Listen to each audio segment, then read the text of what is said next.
Assalamualaikum warahmatullahi wabarakatuh. Waalaikumsalam warahmatullahi wabarakatuh. Bismillahirrahmanirrahim. Alhamdulillahi rabbil alamin.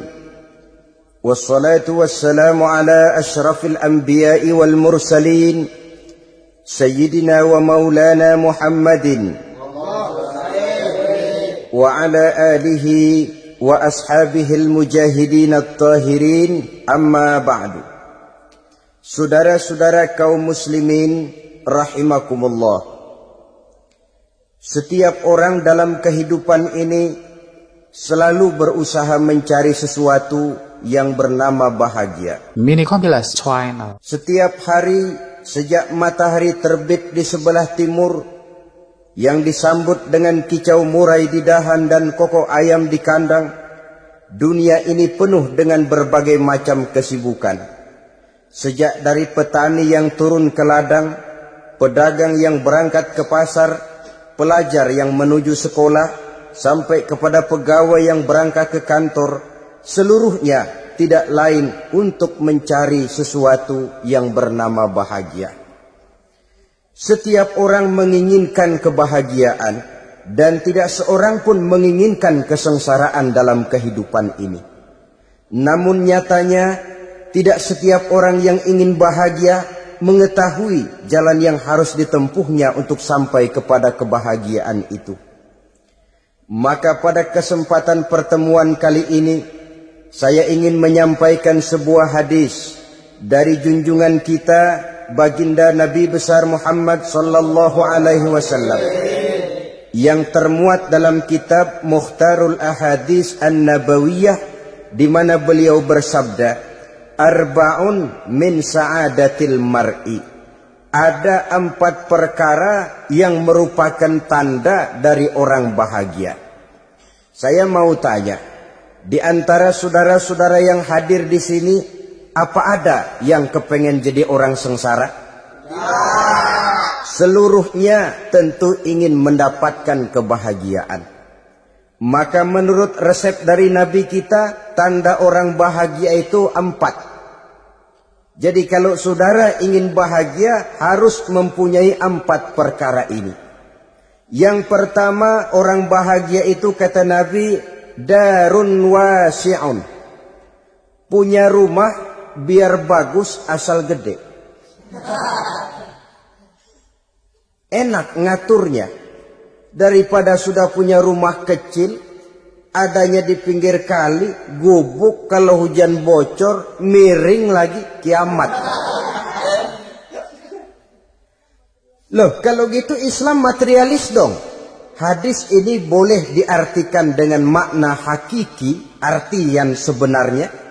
Boleh diartikan dengan makna majazi, arti kiasan. Kalau dia diartikan dengan arti kias, maka yang dimaksud darun wasi'un ay qalbun wasi'un. Rumah yang luas tidak lain daripada hati yang lapang. Karena di situ kunci kebahagiaan yang sebenarnya. Walaupun kita cuma tinggal di petak berukuran 2 kali 3 meter, kalau hati kita luas rasanya rumah itu. Tapi biar rumah kita halamannya saja puluhan ribu hektar, ada kolam renangnya, kamar tidurnya tidak lagi terhitung. Kalau hati yang menempati rumah itu sempit, maka akan terasa sempit jugalah rumah itu. Tempat bergantungnya tidak lain adalah hati. Marilah kita mencoba melihat berbagai pandangan orang tentang bahagia ini. Ada orang menyangka bahwa bahagia itu kalau dia mendapatkan harta yang sebanyak-banyaknya. Siapa yang banyak harta, dialah raja. Apa yang dia mau, seluruhnya bisa dibeli. Keamanannya, dia bisa menyewa petugas. Seluruh fasilitas untuk menyenangkan kehidupannya bisa dibeli. Pendeknya, hartalah segala-galanya dalam kehidupan. Sampai ada pepatah mengatakan, innad darahima fil amakini kulliha taksur rijala mahabatan wa jalala. Sesungguhnya harta dinar, dirham, uang, di mana-mana selalu bikin hebat orang yang memilikinya. Coba lihat, orang yang punya duit sama yang enggak punya duit, jangan gaya hidupnya, gaya jalannya aja lain. Wahia lisanun liman arada fasahatan, wahia silahun liman arada qitala. Uang adalah senjata yang paling ampuh bagi orang yang mau pergi perang, dan lidah yang paling fasih bagi orang yang mau bicara. Kalau bicara dengan lidah macet, cobalah bicara dengan harta, lancar. Sampai ada pepatah demikian, segalanya bisa diatur dengan harta. Maka di kalangan orang yang berpandangan semacam itu, seluruh kegiatan hidupnya hanya terfokus kepada bagaimana mengumpulkan harta yang sebanyak-banyaknya. Tidak peduli halal haram, tidak kenal sore pagi siang dan malam, tidak sempat sujud, jauh dari agama, jauh dari kehidupan yang bersifat ruhaniyah, jauh dari Allah dan sebagainya. Sampai dalam Al-Quran dikelompokkan dalam kelompok yang dinamakan lumazah. Allazi jama'a malahu wa addadah yahsabu anna malahu akhladah.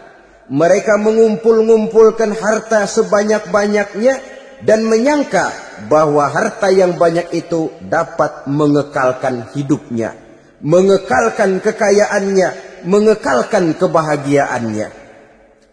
Saudara hadirin yang berbahagia, kalau pandangan hidup ini benar, artinya kalau harta memang merupakan satu-satunya hal yang dapat membuat orang bahagia, tentu di rumah mewah tidak akan pernah ada tangis derita. Tentu di satu tempat di mana fasilitas hidup serba menunjang tidak ada yang namanya penderitaan.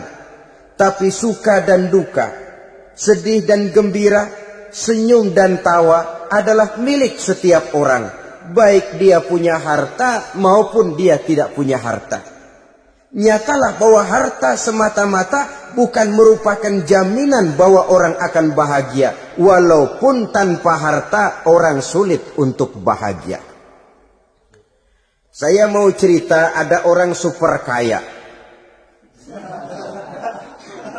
Namanya Aristotle Onesius, Raja Tanker Yunani. Dia punya kapal tanker saja konon sampai 11 banyaknya. Punya perusahaan penerbangan yang disebut Olympic Airlines. Punya hotel di berbagai kota besar di dunia ini. Sejak dari New York, London, Paris, Rome dan sebagainya. Bahkan punya pulau yang dia namakan Pulau Scorpio. Ini kan namanya sudah kaya nggak tanggung-tanggung. Punya pulau. Nah, dia punya 2 orang anak. Yang satu laki-laki namanya Alexander. Yang satu perempuan namanya Maria Onesius.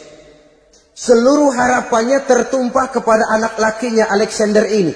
Yang akan meneruskan usahanya, meneruskan kekayaannya, meneruskan dinastinya.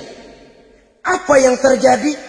Ternyata anak yang dia harapkan yang bernama Alexander ini mati muda dalam kecelakaan pada waktu dia olahraga. Apa olahraganya? Namanya olahraga anak orang kaya, golongan jet set. Olahraganya olahraga pesawat terbang. Jatuh. Ya nggak kapungut, habis mati. Tinggal satu anak perempuannya, Maria Onesius. Tapi anak perempuan ini juga malah urakan. Terakhir dia pacaran bahkan kemudian kawin sama orang Rusia. Rupanya Aristotle Onesius ini broken. Kekayaannya yang berlimpah ruah, perusahaannya yang begitu banyak. Siapa yang akan meneruskan? Siapa yang akan menggantikan? Sampai kemudian dia mengurung diri di Pulau Scorpio dan mati di sana secara mengenaskan. Seorang multi-jutawan, seorang yang super kaya, mati menyendiri di pulau sepi. Ibarat kata pepatah, anak ayam mati di lumbung. Bukan kekurangan makanan, keurugan makanan. Begitu kehidupan Aristotle Onassis. Dan banyak orang-orang yang sudah demikian kaya sampai dibingungkan oleh kekayaannya sendiri. Telusurilah kehidupan David Rockefeller misalnya, Henry Ford misalnya, Adnan Khashoggi misalnya. Multi jutawan yang kadang-kadang dibuat keder oleh kekayaannya sendiri. Pantas ketika Imam Ali ditawarkan orang, "Ya Ali, kalau kepadamu disuruh pilih ilmu atau harta, kau pilih mana?" Ya jelas pilih ilmu dong. Kenapa? Pertama, ilmu kalau kita berikan kepada orang lain tambah. Tapi harta kalau kita berikan kepada orang lain kurang. Saudara punya uang 10.000, dibagi orang 5.000, jelas uang saudara berkurang. Tapi saudara punya ilmu diberikan kepada orang lain bisa, saudara pun makin mantap. Tidak lantas jadi bodoh karena ngajarin orang. Saudara bisa Fatihah lalu mengajarkan orang Fatihah. Orang bisa, saudara pun makin hafal. Tidak lantas setelah diajarin orang ilmunya hilang. Begitu datang dia minta orang, "Tolong ajarin saya Fatihah." Udah habis, nggak ada.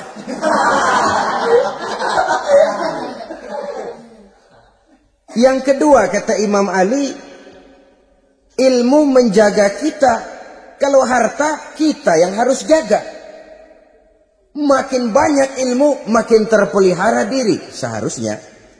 Tetapi makin banyak harta, makin bingung kita jaganya. Sampai kadang-kadang kalau perlu seluruh keliling rumah dipasangi alarm. Belum cukup disewakan anjing besar-besar, pasang di depan pintu, awas anjing galak. Masih belum cukup juga cari centeng tukang-tukang kepruk jaga rumah. Masih terasa belum aman, padahal rumahnya dikelilingi tembok besar. Di balik tembok ada pintu-pintunya tebal. Di balik pintu itu terbuka masuk kamar, kamar pun ada pintunya, pintunya pun kuat. Masuk ke dalam kamar ada lemari, lemarinya pun pintunya kuat, dikunci, kuncinya pun kuat. Tapi terhadap seluruhnya yang timbul cuma sekedar was-was saja. Kesimpulannya sekali lagi, tanpa harta orang memang sulit untuk bahagia. Tapi harta semata-mata tidak merupakan jaminan orang akan bahagia. Dengan hati yang luas, itu modal utama untuk mencapai kebahagiaan hidup. Orang yang hatinya luas, saudara-saudara, punya hati yang lapang, melihat kenyataan hidup ini, dia bersyukur senantiasa kepada Allah. Lantas tidak timbul hasud dan iri hatinya. Oleh karena itu, jiwanya selalu lapang. Kalau tidak, cupik hati namanya. Dangkal pandangan, tidak senang melihat orang lain dapat nikmat, dan itu sering dijadikan contoh. Kalau orang yang lapang dada, dia lihat tetangganya beli TV baru, dia berkata, "Alhamdulillah ya, tetangga kita beli TV, mudah-mudahan kita bisa ikut nonton." Lapang dadanya. Tapi orang yang sempit hati, lihat tetangga beli televisi, meriang. Enggak diapa-apain, meriang.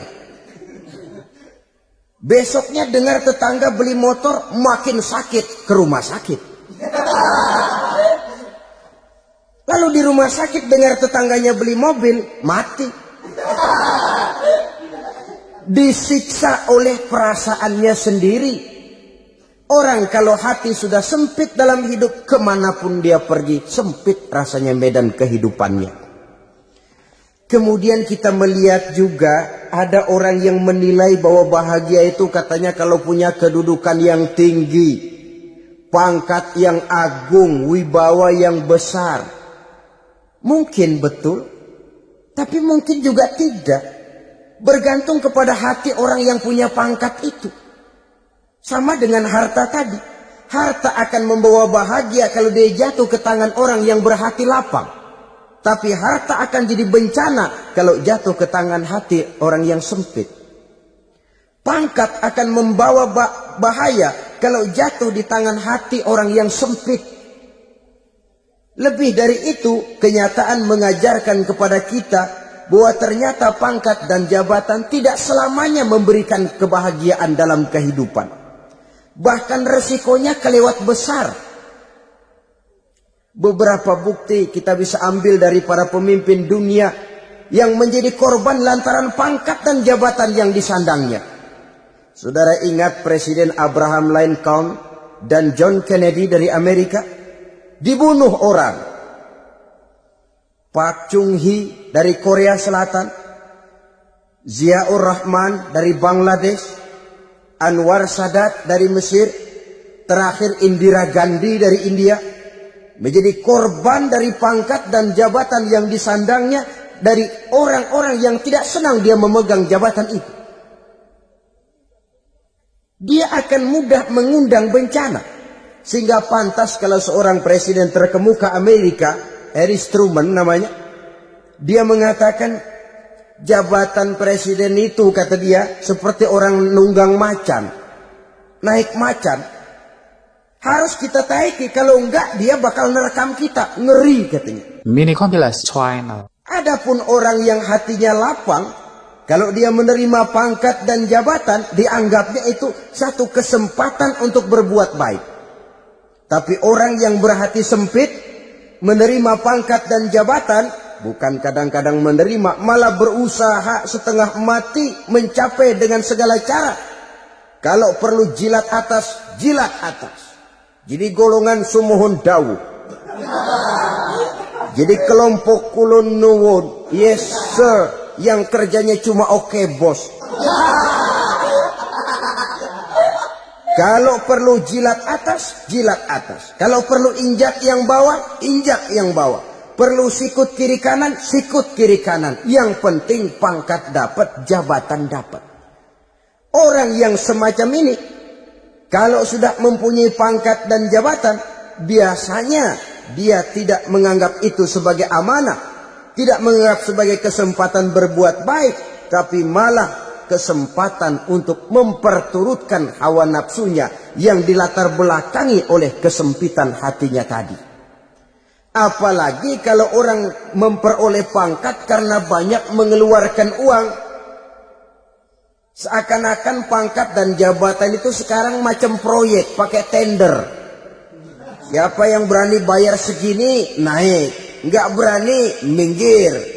Padahal logikanya, kalau orang mencapai satu jabatan karena banyak mengeluarkan uang, hampir bisa dipastikan bahwa setelah jabatan itu dia pegang, langkah pertama yang akan dilakukannya ialah berusaha bagaimana uang yang dia keluarkan supaya kembali. Ya paling kurang pulang modal dulu dong. Soal mikirin rakyat, soal nanti. Tapi ini modal harus pulang. Itu celakanya kalau orang memperoleh pangkat dan jabatan cuma karena banyak mengeluarkan uang. Jarang orang yang mempunyai keyakinan dan pandangan bahwa pangkat dan jabatan merupakan amanah. Jadi sekali lagi, pangkat dan jabatan mungkin saja membawa kebahagiaan kalau jatuh ke tangan orang yang berhati lapang. Tapi bisa jadi bencana kalau dia jatuh ke tangan orang yang mempunyai hati yang sempit. Dan lagi-lagi stresnya hati yang lapang. Lalu sebagian orang, saudara, ada yang berpandangan katanya bahagia itu kalau jadi orang terkenal, mempunyai popularitas, menjadi idola di kalangan remaja, di kalangan orang tua, di segala lapisan masyarakat. Padahal makin populer orang, makin terikat dia. Ya kalau macam kita ini kan nggak punya nama, nggak populer, tengah malam buta mau nongkrong di warung Tegal aman. Tapi pangkat, jabatan, kedudukan, popularitas menyebabkan kita diikat dengan berbagai macam peraturan. Cuma mandi sama ke WC saja yang nggak dikawal.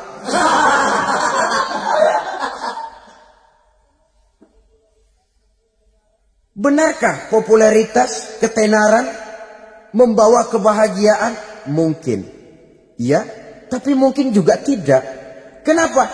Banyak orang-orang populer yang mengakhiri hidupnya secara tragis. Kita ambil beberapa nama. Di Amerika tahun 60-an ada bintang seksi paling terkenal yang dijuluki sex bomb. Bom seks itu. Sampai sekarang jadi legenda. Namanya Marilyn Monroe. Singkatan dobelnya itu inisialnya MM. Marilyn Monroe. Terkenal top. Sampai dia mati tahun 62. Namanya sekarang masih saja dibicarakan orang. Kenapa dia bunuh diri? Tidak punya hartakah dia? Banyak. Kurang populerkah dia? Seluruh dunia mengenalnya. Sejak rakyat kecil sampai pejabat tinggi dia punya hubungan. Kenapa? Jenuh. Dia terlahir dalam keadaan yatim. Setelah itu tidak lama dia berangkat remaja, ibunya meninggal. Pindah dari wanita asuh ke wanita asuh sampai 12 orang ibu angkatnya. Dan kekecewaan yang paling parah, setiap laki-laki yang dekat dengannya hanya seperti kapal berlabuh. Datang dan pergi silih berganti. Padahal dia merindukan seseorang yang bisa melindungi hidupnya. Dia rindukan itu dan dia tidak pernah menemukan. Itu yang akhirnya menyebabkan dia minum pil tidur kelewat dosis. Minum obat tidur kebanyakan. Ya tidur terus sampai sekarang.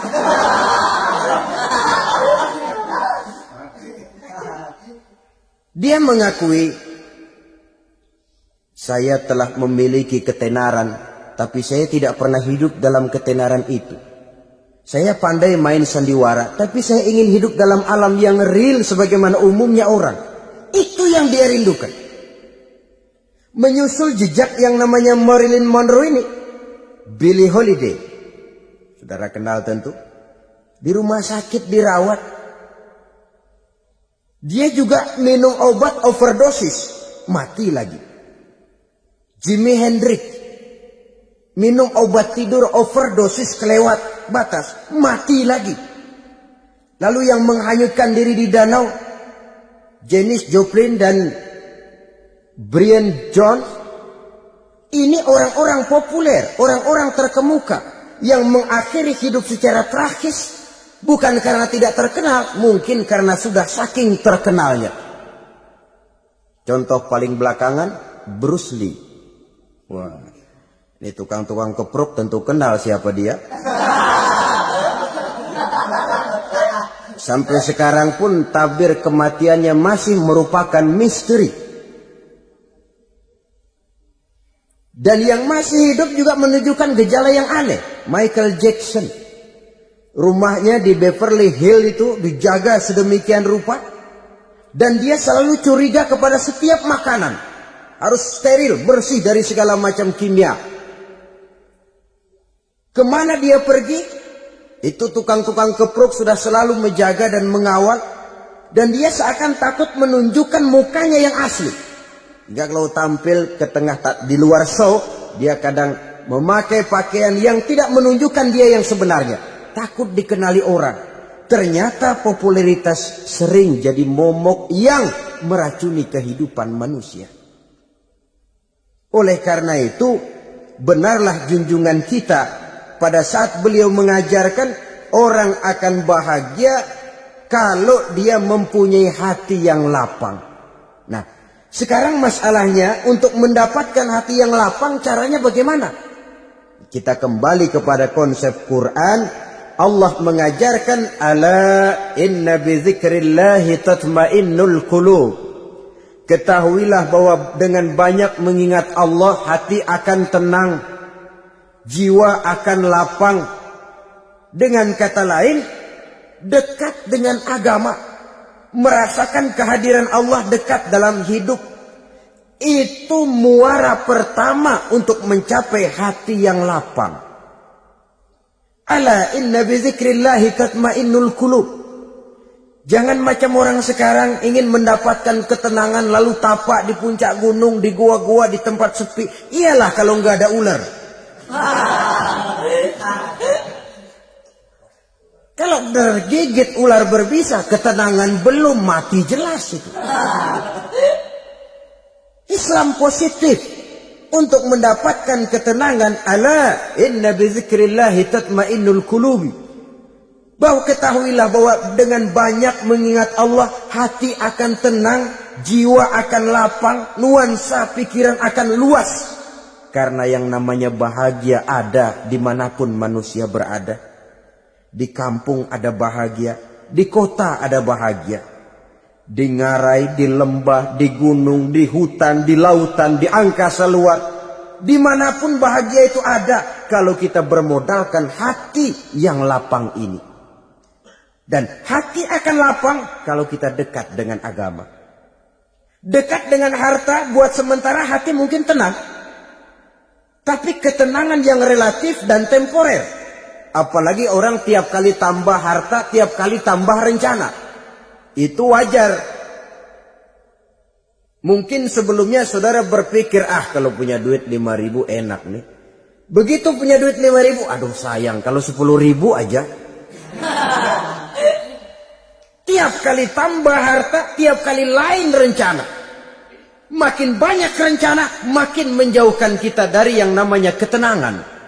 Padahal ketenangan merupakan unsur utama untuk mencapai bahagia. Dan ketenangan itu bermuara dalam hati manusia. Tengoklah kehidupan ini. Orang yang banyak harta dengan orang miskin, berbedakah rasa sakit yang mereka tanggungkan? Rasanya tidak. Walaupun si kaya tidur di kasur empuk berselimutkan sutra mahal, sementara si miskin meringkuk di balai bambu yang keras dan kasar. Apabila maut datang, dia juga tidak pernah pilih bulu. Maut datang menjemput si kaya di singgasana keemasannya, dikelilingi oleh para pengasuh, dayang dan inang serta para pengawal. Dan maupun datang menjemput si miskin papa sehingga ia tergelepar di tepian jalan. Kedua-duanya bernama mati.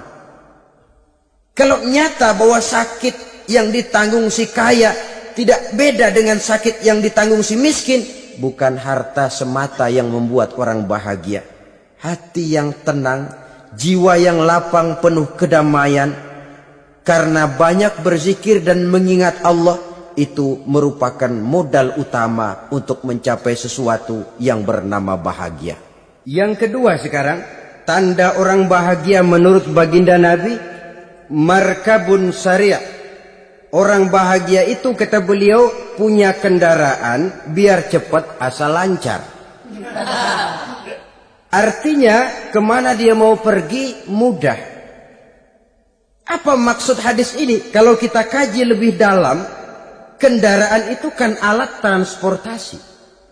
Transportasi tidak lain adalah usaha memudahkan komunikasi.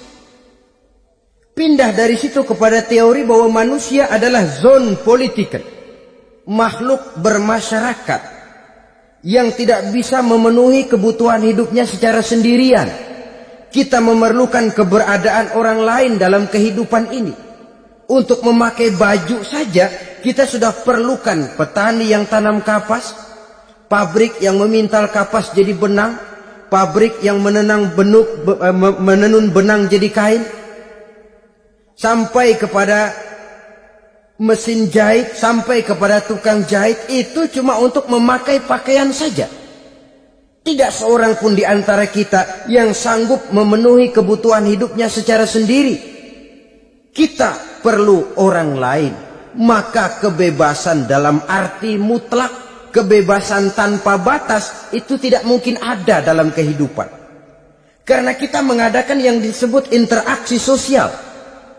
Setiap kegiatan kita tentu melibatkan orang lain. Menurut kita barangkali kita bebas jalan di jalan raya semaunya. Tapi orang lain berkendaraan pun merasa bahwa ini ada juga jalan haknya. Dan begitu selanjutnya. Oleh karena itu, maksud dari kendaraan yang cepat ini adalah khulato'uhu ma'as solihin. Lingkungan pergaulannya terdiri dari orang-orang soleh. Pergaulannya luas. Kemana dia pergi ada temannya. Kesulitannya ada tempat dia cerita. dan kesulitan kalau sudah diceritakan kepada orang lain, taruh kata orang itu tidak bisa menolong, namun menceritakannya kepada orang yang kita percayai, kan paling kurang sudah mengurangi beban jiwa, mengurangi tanggungan batin, merasa masih ada tempat kita cerita. Maka lebih baik orang awam yang mau bergaul ketimbang orang setengah alim tapi ngunci pintu. Sebab nantinya akan timbul sikap picik, cupik pandangan, dan tidak luas menghadapi kenyataan dalam kehidupan ini. Namun yang harus kita garis bawahi, pergaulan memang mesti luas. Namun jangan sekali-kali lupa bahwa pergaulan sangat besar pengaruhnya dalam ikut membentuk kepribadian manusia. Sehari-hari bisa kita bilang, kalau kita dekat sama tukang minyak wangi, sekalipun nggak dibagi minyaknya, baunya tentu dapat. Betul? Betul. Tapi dekat sama tukang elas, walaupun nggak kena apinya, asapnya mesti kena. Kalau Syauqi mengatakan lebih jelas lagi, man asyaral asyrafa asya musyarrafan wa muasyiral anzali ghairu musyarrafin. Awalam taral jildal hakira muqabbalan bisagri lamma sara jildal mushaf. Siapa yang bergaul dengan orang mulia, dia bakal ikut menjadi mulia. Tapi siapa yang berteman dengan orang hina, dia tidak bakal ikut menjadi mulia. Tidakkah kau lihat, kata Syauqi, kulit kambing yang hina pun dicium orang ketika menjadi kantong Quran. Kulit kambing hina, kalau dia sendirian gak ada yang mau cium. Tapi begitu dia bergaul dengan Quran, menjadi kantong Quran, dipakein minyak wangi, ditaruh di tempat yang tinggi, mau diambil dicium dulu, dibawa dengan penuh hormat dan hati-hati. Kulit kambing yang hina lantaran berteman dengan Quran, numpang mujur. Tapi coba lihat kalau kulit kambing berteman dengan kayu, jadi beduk, habis. Zohor dikemplang, asar dipukul. Itu pun sedikit saja, cuma salah milih teman. Yang temannya Quran dihormati orang, yang temannya kayu lantaran jadi beduk, gelap-gelap subuh orang udah kemplangnya.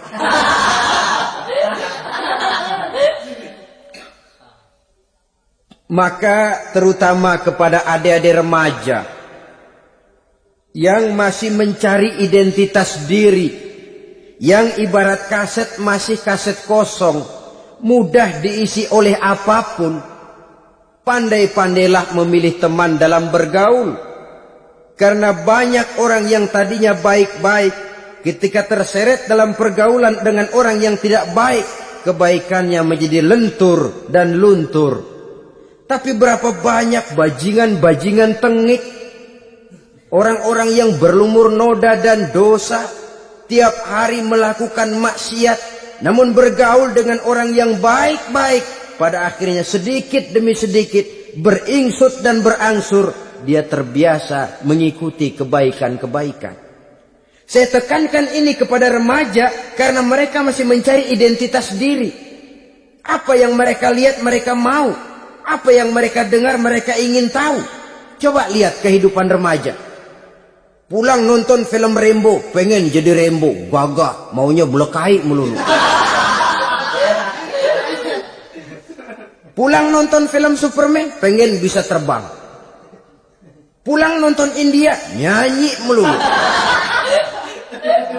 Wajar, mereka masih mencari identitas diri. Saya ini sebenarnya siapa? Lingkungan, pergaulan akan membentuk itu. Karena itu pandai-pandailah bergaul karena ia sangat besar pengaruhnya dalam ikut membentuk kepribadian manusia. Apalagi sifat yang jelek lebih cepat menularnya ketimbang sifat yang baik. Sifat yang baik, watak yang soleh itu lambat sekali untuk menular. Tapi yang tidak baik, kan prosesnya mah kalau remaja biasanya mula-mula dengar. Karena dengar lalu pengen tahu. Karena pengen tahu lalu ngeliatin. Begitu ngeliatin kan pengen nyobain. Setelah nyobain ketagihan. Nah, ini prosesnya. Yang namanya ganja, morfin, narkotik, awalnya kan begitu. Mula-mula dengar katanya kalau sudah fly to the sky, sudah melayang ke langit, katanya disitulah puncak kebahagiaan. Mulanya cuma dengar. Karena dengar, pengen tahu. Karena pengen tahu, lalu ngelihat, kumpul sama orang yang suka ngeganja. Setelah ngelihat, lah pengen ngerasain. Begitu ngerasain, enak juga. Ketagihan. Kalau sudah ketagihan jadi penyakit kronis, bisa merembet kepada yang lain. Iya, kalau orang tuanya mampu untuk beli morfin, beli ganja. Kalau tidak, kan pikirannya ngayap. Jemuran siapa ya gue sabet. Timbullah perbuatan-perbuatan negatif yang bermula dari salah pergaulan. Apalagi buat adik-adik remaja yang tinggal di kota-kota besar, yang pengaruh budaya, pengaruh kesenian, pengaruh struktur kehidupan yang nampak makin individualistis, di mana persaingan tajam, tensi ekonomi tinggi, orang mudah mengalami stres. Pandai-pandailah dalam bergaul, sekali lagi, karena ia sangat besar pengaruhnya dalam ikut membentuk kepribadian manusia. Orang bahagia punya kendaraan yang cepat, artinya punya pergaulan yang luas, dan lingkungan pergaulannya terdiri dari orang-orang yang soleh. Kemana dia pergi, ada teman. Kesulitannya, ada tempat dia cerita. Tapi kalau sudah menyendiri, hidup sendiri, kesulitan dipikiri sendiri, bisa mati belum waktunya. Tidak ada tempat berbagi rasa, tidak ada tempat bercerita, tidak ada tempat mengurangi beban dalam kehidupan. Pantas betul kalau Islam sangat menggalakkan dan menganjurkan orang kalau sudah sampai waktunya itu untuk melangsungkan nikah. Kata Nabi, ya ma'syaras syabab, man istata'a minkumul ba'at falyatazawwaj. Hai para pemuda, kalau sudah mampu memberi nafkah, kawinlah, nikahlah kamu. Kenapa? Sudah ada teman hidup, tempat berbagi rasa. Kesulitan kalau ada tempat cerita akan lebih ringan ketimbang kita telan sendiri, walaupun bobot kesulitannya sama beratnya. Saudara-saudara kaum muslimin rahimakumullah, inilah ciri yang kedua, punya kendaraan biar cepat asal lancar. Kemana kita mau pergi, gampang. Dengan kata lain, setelah hati yang luas, pergaulan yang luas. Dua. Yang ketiga sekarang, tanda orang bahagia itu menurut Nabi, misbahun mudhi'un, punya lampu yang terang. Oh, itu enggak problem. Sekarang sudah zamannya listrik masuk desa, Pak. Lampu sudah terang semua. Betul, kalau itu yang dimaksud. Tapi tidak cuma itu. Karena lampu yang dimaksud di sini, lampu yang akan menerangi seluruh perjalanan hidup. Dan perjalanan hidup itu sudah dimulai sejak kita terlahir ke alam ini, sampai masuk ke alam barzah, kumpul di padang mahsyar, sampai ke akhirat. Lampu yang menerangi itu yang diperlukan. Kalau lampu, katakanlah yang paling top sekarang kan lampu jenis Mercury. Taruhlah itu di rumah kita, dia cuma menerangi rumah kita. Menerangi hati pun tidak sanggup. Bila kita masuk ke alam barzah, alam kubur, sanggupkah si Mercury yang begitu terang menerangi alam barzah kita? Tidak sanggup lagi. Sanggupkah lampu yang ratusan watt, bahkan puluhan ribu watt menerangi kehidupan di padang mahsyar? Tidak akan sanggup lagi. Kalau demikian, yang dimaksud lampu yang terang di sini apa? Tidak lain amal soleh, kebajikan yang kita lakukan dalam hidup. Itu yang akan jadi lampu penerang. Di dunia nama kita akan terang. Jasad kita boleh hancur terkubur tanah, tapi nama kita akan dikenang orang. Begitulah kalau orang meninggalkan kebajikan dalam hidup. Seperti sekarang, ribuan orang tiap saat berziarah ke kubur Imam Syafi'i, ke kubur Imam Malik, ke kubur Imam Ghazali. Kubur orang yang baik-baik, orang yang soleh-soleh. Kebajikannya yang ditinggalkan, yang mengukir namanya dengan tinta emas. Sehingga saudara sudah terbaring di alam kubur. Orang lewat, Allah, ini kuburannya Fulan bin Fulan. Dulu ini kebaikannya Masya Allah. Saya ikut merasakan. Mari kita mampir sebentar, kita Fatihah. Mohon disampaikan Allah pahalanya kepada almarhum. Al-Fatihah. Itu kalau orang baik-baik. Lalu saudara tanya, Pak, orang mati dikirimin Fatihah apa nyampe pahalanya? Saya jawab, kalau saudara nggak percaya, mati dulu dah. Nanti saya Fatihain, tungguin di sana. Umpama nggak sampai, balik lagi kemari. Sekarang ini kan maunya otak-otakan saja. Kalau nggak masuk otak, nggak percaya. Padahal alam gaib itu nggak bisa diotak-otakin. Sama saja dengan saudara pernah dengar cerita kapal tanpa emas tenggelam kan? Pernah nggak? Di mana?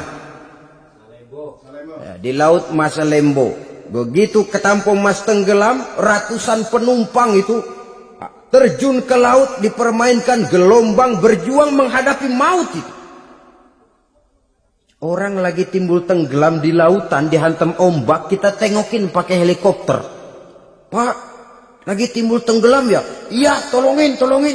Jangan khawatir Pak nih, saya kirim intan Pak, harganya 10 juta. Kira-kira orang yang timbul tenggelam di laut seneng nggak? Tidak. Kan mahal toh intan 10 juta. Kenapa dia nggak senang? Karena intan 10 juta dalam kondisi seperti itu tidak sanggup menyelamatkan dia. Dia akan girang kalau dikirimin ban mobil bekas. Dikirimin papan terentang atau bambu. Intan yang 10 juta dia nggak girang. Ban mobil bekas yang 1000 perak. Tuh, pegang. Itu yang dia girang betul. Inilah sebabnya Nabi berkata, mal mayyitu fi qabrihi illa kal ghariqil mutaghawwis. Orang yang meninggal di alam kuburnya seperti orang timbul tenggelam di lautan. Yantaziru da'watan min ahli, menunggu doa dari keluarganya yang masih hidup. Duh, bapak saya sudah meninggal, saya sayang benar sama dia. Kirimin kulkas ke kuburannya Itu sama saja dengan tadi orang tenggelam di lautan dikirimi intan yang harganya 10 juta, ndak sampai. Begitulah kalau kebajikan yang kita tinggalkan dalam hidup, sudah mati pun kubur kita masih diziarahi orang. Tapi kalau jahat yang kita tinggalkan, boro-boro lah orang mau doa lewat dekat kuburan kita juga serem. Tuh bajingan no, dulu mati dipendam di situ tuh. Jangan lewat situ, ntar kesurupan, jangan. Lewat saja orang ngeri. Konon lagi membacakan Fatihah dan mengirimkan doa. Hidup pada hakikatnya adalah kesempatan untuk berbuat baik. Maka sekali kesempatan itu diberikan, manfaatkan dengan sebaiknya. Sebab kesempatan kedua tidak akan pernah ada. Kesempatan berbuat baik di sini, di akhirat sudah pembalasan namanya. Sekali kesempatan itu dicabut, dia tidak akan pernah dikembalikan lagi. Kata Iqbal, hidup tidak mundur ke belakang, Bung. Berhenti diinjak orang, mundur hancur. Tidak ada kata mundur dalam hidup ini. Berhenti diinjak orang, mundur kecebur. Tidak ada kata lain, harus maju dalam kehidupan dalam artian yang positif. Hidup adalah kesempatan untuk mengumpulkan kebajikan yang sebanyak-banyaknya. Di situ nilai daripada manusia. Sekarang ini memang nggak kelihatan kok, orang yang banyak pahala sama yang banyak dosa nggak kelihatan kok. Barangkali kalau habis bikin dosa palanya pada benjol, mungkin orang takut sama dosa. Tapi sekarang sama saja, orang yang banyak dosa dengan yang nggak banyak dosa jalan bareng dari belakang, sama, nggak kelihatan beda. Tapi ada waktunya di mana pahala memegang peranan, di mana dosa diperlihatkan. Sama saja kalau kita bawa mobil siang, lampu kan nggak begitu berfungsi. Apa lalu bilang, alah ini lampu berat-beratin, copot-copotin aja dah. Tidak perlu begitu. Kenapa? Pada satu saat malam senja akan datang. Bila matahari terbenam, senja pun datang, gelap mulai merayap, disitulah baru terasa perlunya lampu. Pahala begitu. Sekarang orang yang nggak ada pahalanya nggak kelihatan dalam kehidupan. Tapi pada suatu saat senja kehidupan akan datang. Ajal merenggut nyawa, malam merayap, dan hidup mulai diliputi kegelapan di alam barzah. Dikala itu kalau nggak punya lampu, alangkah malangnya kita. Sebab amal yang baik, kata Nabi, di alam barzah itu akan diciptakan menjadi perempuan yang cantik menemani kita. Amal yang jahat akan menjadi orang yang paling jelek nemenin kita. Sudah di tempat gelap yang nemenin jelek.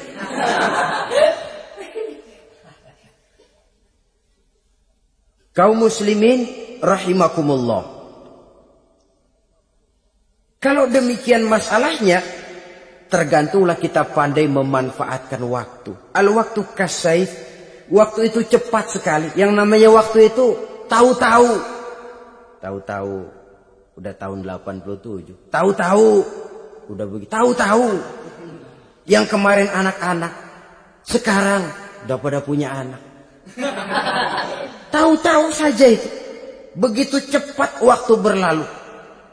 Kalau tidaklah pandai kita memanfaatkannya, akan rugi kita. Nabi bersabda, "Man kana yaumuhu khairun min amsihi fahuwa rabih." Barang siapa yang hari ini lebih baik daripada hari kemarin, itu orang untung. Hari ini lebih baik daripada kemarin. Bulan ini lebih baik dari bulan kemarin. Tahun ini lebih baik dari tahun kemarin. Itu orang yang beruntung. Tahun kemarin sembahyangnya maghrib doang. Sekarang udah tambah isya. Tahun kemarin cuman Idul Fitri aja ngancem bener. Sekarang udah tambah Jumat. Lalu tambah lagi maghrib, tambah lagi isya, dan selanjutnya. Hari ini lebih baik daripada kemarin. Itu orang yang beruntung.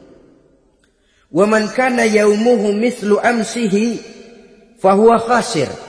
Lalu barang siapa yang hari ini sama saja dengan hari kemarin, itu orang rugi. Hari ini sama dengan kemarin, rugi itu. Bulan ini begitu, bulan kemarin begitu. Tahun ini begitu, tahun lalu juga begitu. Rugi itu orang. Rugi apa? Rugi umur. Umur tambah, amalan gak pernah tambah. Dan saya pikir lebih merupakan azab ketimbang nikmat kalau orang dikasih panjang umur cuma untuk numpuk dosa. Mending mana? Panjang umur banyak dosa sama pendek umur dikit dosa. Mending mana? Mending mana? Ya, paling mending tentu panjang umur banyak pahala. Tapi kalau tidak, sekali lagi, lebih merupakan azab ketimbang nikmat kalau orang diberikan panjang umur tapi cuma untuk sekedar menumpuk dosa. Kehilangan kesadaran bahwa dunia bukan terminal akhir dari satu perjalanan. Dia cuma halte di mana kita berhenti sebentar untuk menuju kepada terminal yang hakiki. Saudara-saudara kaum muslimin rahimakumullah. Inilah lampu yang akan menerangi kehidupan. Amal yang kita lakukan di dalam kehidupan. Jadi yang dimaksud dengan lampu yang terang, kebajikan yang kita kerjakan dalam hidup. Nah, setiap orang di awal tadi saya bilang ingin bahagia. Bahagia itu kan hakikatnya kumpulan senang dan selamat. Senang, selamat. Apa bedanya? Senang tapi tidak selamat, nggak bahagia. Selamat tapi nggak senang, nggak bahagia orang. Contoh, kalau orang korupsi, duitnya banyak, senang dia, tapi keselamatannya. Ada tentara baris di samping rumahnya udah bingung, padahal tentara latihan. Tentara cuma latihan, dia bingung. Senang, tapi karena keselamatannya tidak terjamin, dia tidak bahagia. Sebaliknya pegawai negeri jujur benar cuma segaji-gajinya. Selamat nggak korupsi, tapi melarat, ya nggak bahagia juga, kurang senang. Kesenangan dan keselamatan untuk dunia saja, ya sekali lagi, kalau cuma sekedar untuk dunia saja, bisa dibeli pakai uang. Bisa dibeli pakai uang. Saudara ingin selamat, bisa dibeli pakai uang. Saudara ingin senang, bisa dibeli dengan uang. Tapi setelah mati, masuk ke alam barzah, habis kekuasaan uang. Gak bisa lagi beli keselamatan pakai uang. Tidak mungkin lagi membeli kesenangan dengan uang. Di situ pahala yang megang peranan. Makin banyak pahala, makin banyak saham untuk membeli kesenangan dan keselamatan, untuk memperoleh yang namanya bahagia. Dan jangan lupa loh, di alam barzah kita nggak sebentar menunggu datangnya kiamat. Loh iya, kalau kita begitu dikuburin terus kiamat datang, untung. Tapi kalau masih harus 1000, 2000, puluhan ribu tahun yang akan datang, dalam satu penantian yang begitu lama, tanpa saham untuk memperoleh kebahagiaan, satu kemalangan yang tidak ada pernah putus-putusnya. Janganlah tergelincir oleh kebahagiaan sebentar yang menipu dengan mengorbankan kebahagiaan hakiki yang berjangka panjang. Apa artinya senyum sejenak kalau harus ditebus dengan tangis seumur hidup?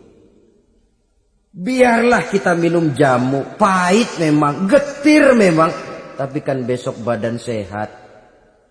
Daripada sekarang minum sirup, manis memang, enak memang, tapi bibir pada jontor besoknya. Sirawan, batuk, gak karu-karuan. Banyak orang tertipu oleh kesenangan yang sebentar. Padahal laisa kullu ma yalma'u zahaban. Belum tentu semua yang berkilat itu emas. Belum tentu semua yang gemerlap itu intan.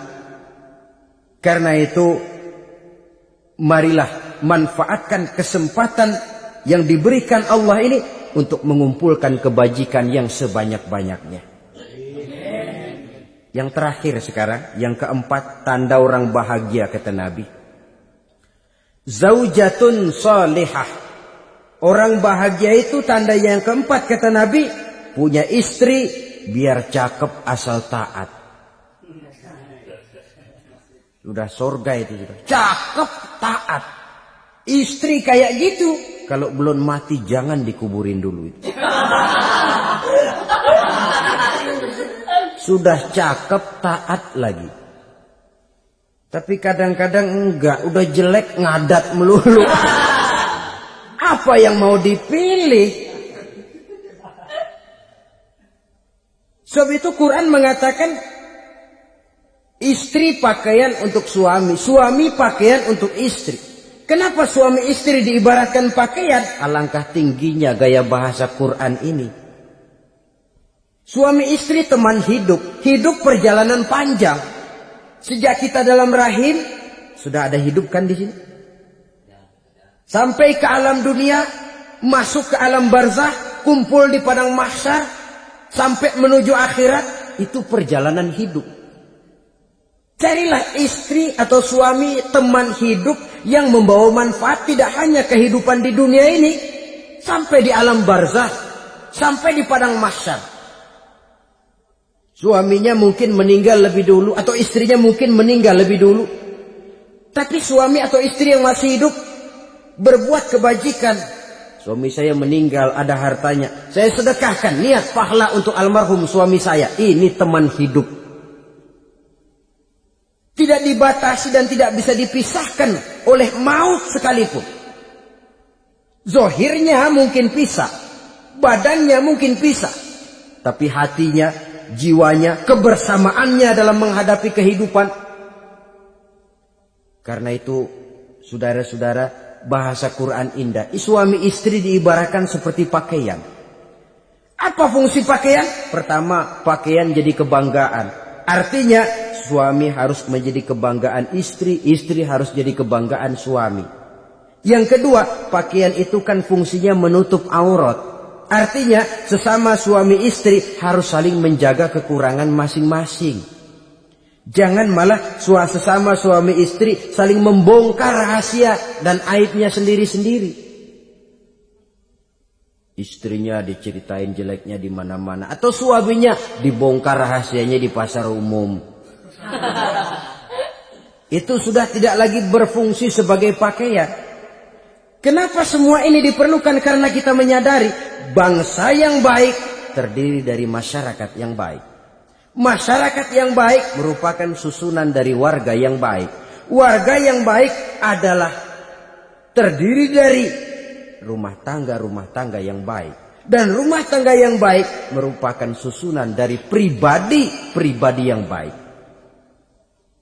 Dari situ langkah dimulai. Membangun satu bangsa yang baik diawali dengan membangun rumah tangga yang baik, dengan menciptakan pribadi yang baik. Sehingga dari sini diharapkan berkembanglah nilai-nilai kebaikan. Orang akan bahagia mempunyai istri yang soleh. Kenapa? Tidak ada seorang suami bisa sukses jadi apapun dia. Apapun profesinya. Dokterkah, kiaikah, mubalikah, petanikah, pengusahakah, pejabat tinggikah. Tidak ada seorang suami yang bisa sukses tanpa peran serta istrinya. Walaupun memang peranan itu tidak begitu kelihatan, tapi sangat menentukan. Karena itu, saudara hadirin yang saya hormati, Islam sangat menghargai kaum wanita. Memberikan kedudukan yang tinggi sepanjang tidak mematikan kodrat kewanitaannya. Nah, kalau sudah kesuksesan ini diawali dari rumah tangga, karier di masyarakat mudah untuk dikejar. Tapi keberantakan di rumah tangga merupakan kegagalan pertama di tempat lain. Nah, inilah saja yang dapat Al-Fakir sampaikan pada pertemuan kali ini. Terima kasih banyak atas segala perhatian. Mohon maaf atas segala kekurangan. Usikum wa nafsi bitaqwallah. Wassalamualaikum warahmatullahi wabarakatuh. Waalaikumsalam warahmatullahi wabarakatuh. Assalam.